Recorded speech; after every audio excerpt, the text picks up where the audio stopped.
He extrañado en estas semanas de tanto trabajo, no hemos podido salir tanto como quisiéramos a los medios, pero me alegra mucho saludarlos. Hoy hicimos un lanzamiento muy importante, por instrucción del presidente de la República, un lanzamiento que tiene que ver con dos de las verticales, de las tres grandes verticales de este gobierno, que son legalidad, equidad y emprendimiento. El lanzamiento de hoy se relaciona con legalidad y equidad.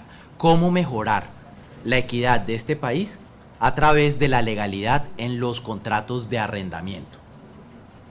El que lanzamos hoy es uno de los más revolucionarios programas de vivienda de toda América Latina y lo hemos denominado Semillero de Propietarios.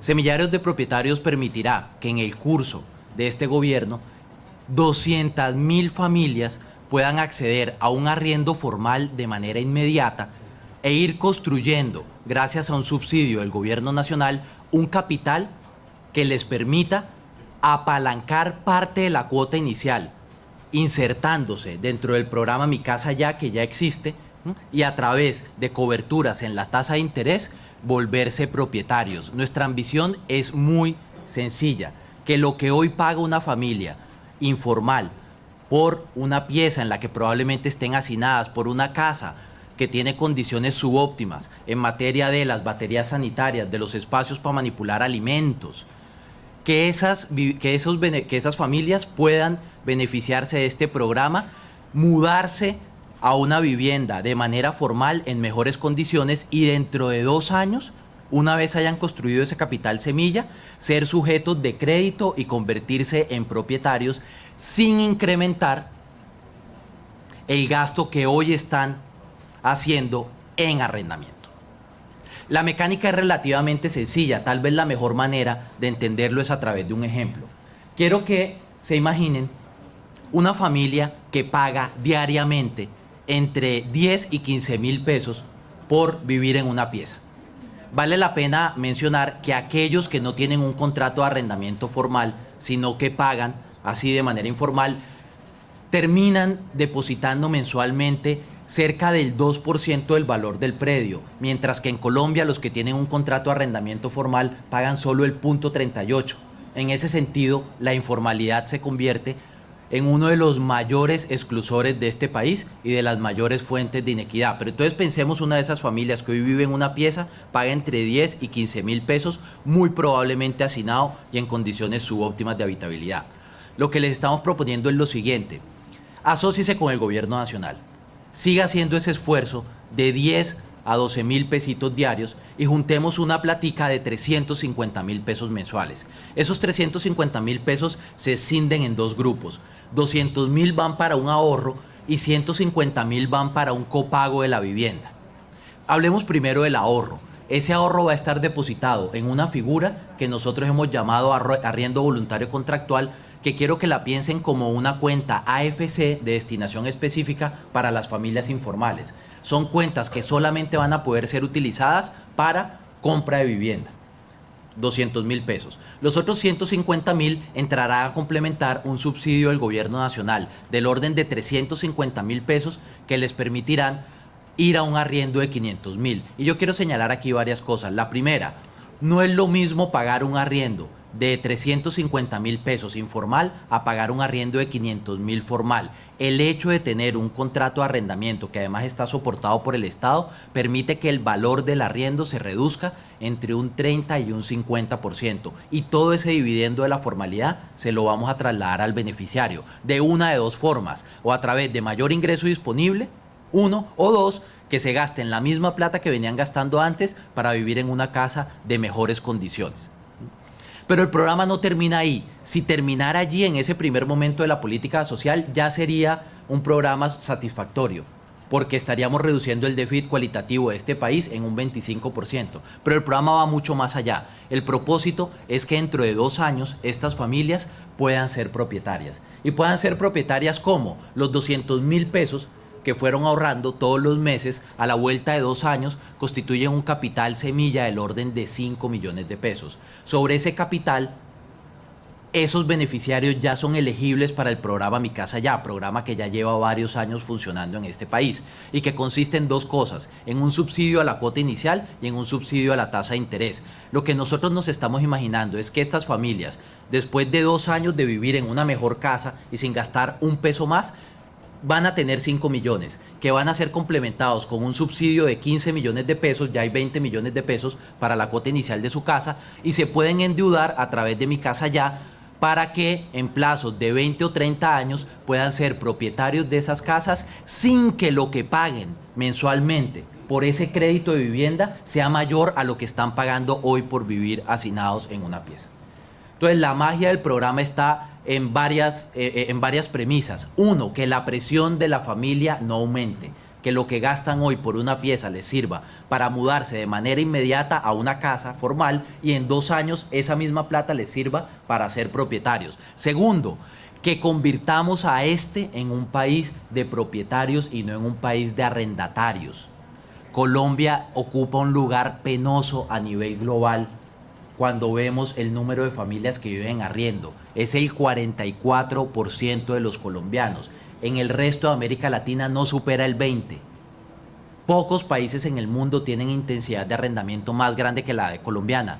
El gran desafío es propiedad. Entonces, segundo, los vamos a volver propietarios. Y lo tercero, que a mí me parece muy importante, que es una innovación de este programa, es que los estímulos se van a entregar por el lado de la demanda. ¿Qué quiere decir eso? Que nosotros no le vamos a decir a las familias, tú te acabas de ganar una rifa, vives en Barranquilla y ahora te tienes que ir a Sabana Larga, o tú trabajas tú vives cerca a tu trabajo y ahora vas a ir a vivir a los extramuros, o vas a estar lejos del colegio de tus hijos y vas a tener que retirarlos, poniendo en riesgo la continuidad de la educación básica. No, ahora el beneficiario va a escoger dónde utilizar su subsidio. Este no es un subsidio por el lado de la oferta, que garantiza la compra del constructor. No, este es un subsidio por el lado de la demanda que le da al ciudadano la libertad de elegir. Eso es muy importante. Una manera para dignificar el ciudadano a través de un programa de política social es darle la posibilidad que elija de acuerdo a las necesidades idiosincráticas de su familia, si quiere vivir cerca a sus padres para que le cuiden los hijos, cerca al colegio de los hijos, cerca al lugar donde trabaja o donde ellos deseen. Entonces esos son los fundamentos del programa. Tenemos una meta de parte del presidente de la República y es que para mediados del año entrante ya tengamos los primeros subsidios asignados y operando, y lo que tenemos entonces por instrucción de él es un cronograma de para atrás, partiendo del anuncio de hoy, ¿qué debemos hacer para estar listos en junio? Entonces ese cronograma empieza con unas mesas de trabajo sectoriales que tendremos con la industria bancaria, con la industria de construcción, que tendremos con los de servicios públicos, que tendremos con Fedelonjas, y durante un mes vamos a recabar información para afinar todos los parámetros de la política y que la podamos lanzar con pleno consenso también del sector privado. Escucharemos también a beneficiarios de otros programas de gobierno en materia de vivienda para nutrirnos de su experiencia. Pero lo cierto, y yo creo que esa es la gran noticia que queremos comunicar hoy por instrucción del presidente, es que hemos cumplido una de las grandes promesas de campaña. El presidente dijo durante la campaña que en los 100 primeros días iba a lanzarle a Colombia una solución de arrendamiento con opción de compra. Pues bien, hoy lanzamos esa solución, se llama Semillero de Propietarios, y para mediados del año entrante va a ser una realidad que beneficiará a 200.000 familias de este país. Gracias, Angélica. Sí, ya hablamos con el ministro. Nosotros esperamos contar con el apoyo del Congreso de la República que respalde esta iniciativa, y las comisiones, tanto la Comisión Séptima, que supervisa los temas de vivienda y de política social, como las comisiones terceras y cuartas económicas, apoyen este programa. Vale la pena decir que los primeros beneficiarios los podemos financiar con el presupuesto del año entrante, pero para poder llegar a esa meta de 200.000 vamos a necesitar del concurso de los legisladores para que nos apoyen y nos den los recursos año a año para que en el 2022 cumplamos la meta. Este es un programa que nos permite, en relación, por ejemplo, al programa de vivienda gratuita, llegar al doble de los beneficiarios con la tercera parte del presupuesto. Entonces, en términos de costo-eficiencia y de impacto sobre la sociedad, es muy atractivo en un momento en el que los recursos fiscales escasean. Recuerden que este programa articula dos piezas. Uno es Mi Casa Ya, que ya existe, y Mi Casa Ya compromete recursos de vigencia futura por definición. Todo lo que sea programas de apoyo a las tasas de interés siempre trascienden los periodos de gobierno. Por ejemplo, el estímulo de Mi Casa Ya es de 7 años, entonces por defecto esos recursos de cobertura de tasa de interés que están consignados en el FRECH, en los cuales colabora el Banco de la República en esa operatividad, van mucho más allá del periodo de gobierno por definición. Pero este programa tiene una duración de 2 años, entonces cada generación de beneficiarios va a estar 24 meses construyendo ese capital para poder volverse propietario. Eso quiere decir que el grueso de los beneficiarios se van a consumir en el periodo y solamente los que entren el último año van a pasar por un año más al siguiente gobierno. Entonces la respuesta es sí comprometerá recursos de vigencia futura. ¿Para cuál vigencia? Para el año 2023. ¿Cuántos? Los que se asignen en el 2022. Pero por el horizonte temporal que hemos trazado y por el diseño del programa, permite que se ejecute durante este periodo verde. Yo le decía que costaba la tercera parte. Eso quiere decir que con una inversión del orden de 2 billones de pesos, incluyendo todas esas vigencias futuras traídas a valor presente, con una inversión del orden de 2 billones de pesos, podemos llegar a esos 200.000 beneficiarios. Y estos programas funcionan cuando se focalizan bien.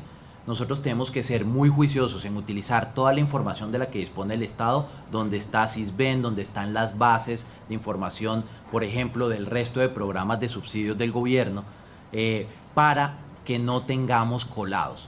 Una de las premisas es que no podemos tener colados. Y hay unos criterios que son muy evidentes, y es que, por ejemplo, el que ya sea beneficiario de una casa no puede ser beneficiario de este programa. El que ya haya sido beneficiario de un programa de gobierno, la idea es que no sea sujeto del semillero de propietarios para poder llegar al mayor número de colombianos. Pero es cierto que entre las cosas que estaremos comunicando en las próximas 4 semanas están esos mecanismos de verificación para lograr que focalicemos estos recursos escasos en quienes más los necesitan. Quiero hacer una precisión: aunque el informal es el candidato natural para beneficiarse de este programa, no lo vamos a limitar solamente a personas que estén en condición de informalidad. Quiero que sepan que aquellos colombianos que ganan un salario mínimo de manera formal van a ser elegibles para este programa.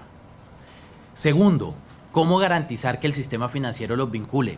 Esa pregunta sí que es buena, porque fue aquello en lo que nos devanamos los sesos al momento de diseñar el programa. Y yo pienso que ahí pueden ayudar varias cosas. De una parte está la información sobre los hábitos transaccionales de los beneficiarios, toda vez que durante 2 años, los bancos van a estar viendo la capacidad que tienen esos hogares de consignar ese ahorro de 200.000 pesos. Los hogares informales en Colombia sí ahorran, pero no lo hacen a través de los bancos.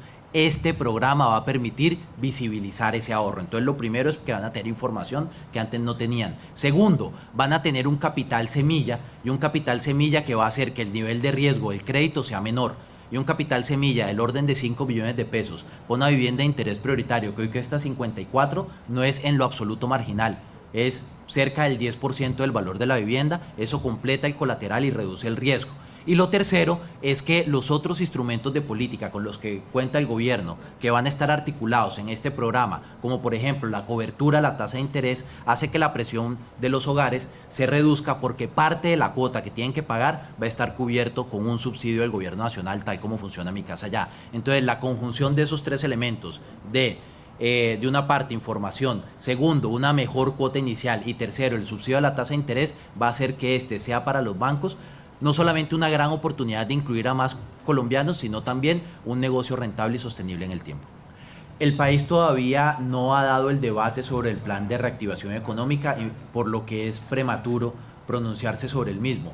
Solamente le puedo decir al respecto, en lo que me corresponde a mí desde la cartera de vivienda, que lo que yo veo es que la reducción en los impuestos de renta para las empresas que pueden invertir en este tipo de proyectos, al final del día hace que la vivienda de interés prioritario se viabilice, y esa eficiencia desde el punto de vista del costo se traslada la mayoría de las veces en un mercado competitivo a precio, es decir, se tarifica.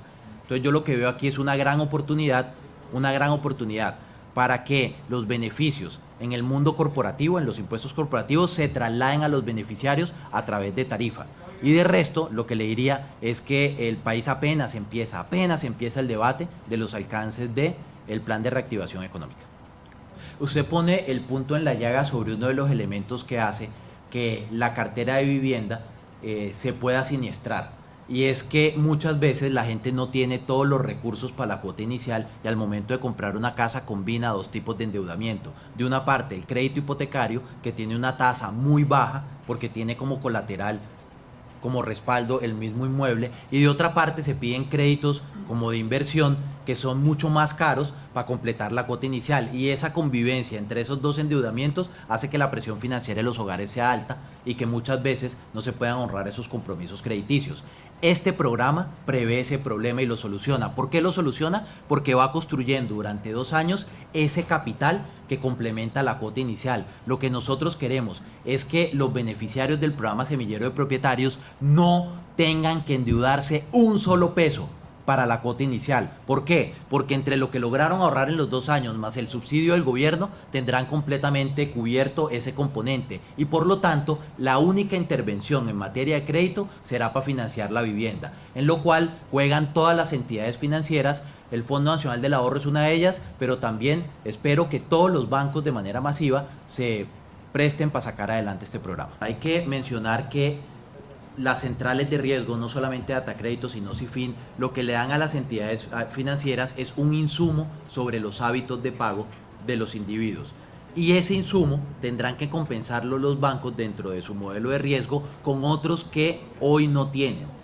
La ventaja de este programa es que le da a los bancos más instrumentos para hacer la evaluación de riesgos, donde tendrán probablemente un registro negativo, pero por otro lado tienen garantizada la cuota inicial y un subsidio del Estado. Al final, nosotros no somos autoridad, ni nadie es autoridad para decidir los modelos de gestión de riesgo de cada banco. Uno no puede obligar a un banco a hacer un crédito. Lo que sí podemos hacer como gobierno es mejorar las condiciones de los colombianos para que una vez les hagan esas evaluaciones, las posibilidades de otorgamiento crezcan dramáticamente. Yo les pido excusas, por favor, es que llegó el señor presidente de la República, cierran el salón y no podemos entrar. Muchísimas gracias.